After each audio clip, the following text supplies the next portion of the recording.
Unraveling the mystery. The story behind That's a Red Herring.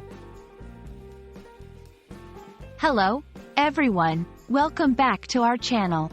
Today, we're diving into a fascinating phrase in the English language. That's a red herring. You might have heard it in movies, books, or conversations, but what does it really mean?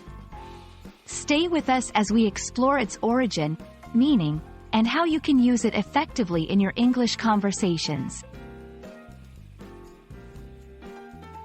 That's a red herring is a phrase used to describe something that misleads or distracts from a relevant or important issue.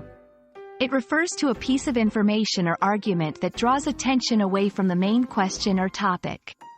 Imagine you're a detective solving a mystery, but suddenly, you find a clue that leads you nowhere. That clue, intentionally misleading, is a red herring. The term red herring has a colorful history. It originates from the practice of training hounds to follow a scent. To do this, trainers would use a herring fish that had been smoked and cured, turning it a reddish color and giving off a strong, pungent smell. This red herring was then dragged across a trail to confuse the dogs and teach them to follow the correct scent, despite distractions. Over time, the phrase began to be used metaphorically to describe any diversion or misleading tactic. Understanding how to use this phrase can add depth to your English conversations, especially in discussions or debates. Here are a few examples. In a debate, your point about the economy is interesting, but it's a red herring that diverts us from the main issue of healthcare reform. In storytelling, the author introduces a mysterious character early in the book, but it turns out to be a red herring to distract readers from the real villain.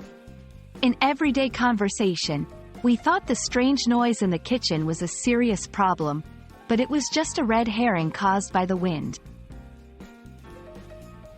Remember, using "that's a red herring" is a powerful way to acknowledge that something is a distraction from what's truly important. And that's a wrap on That's a Red Herring. We hope this video has illuminated the meaning, origins, and uses of this intriguing phrase. English is full of colorful expressions like this, and understanding them can make your conversations richer and more engaging. If you found this video helpful, don't forget to like, share, and subscribe for more English language tips. Until next time, keep exploring the depths of the English language.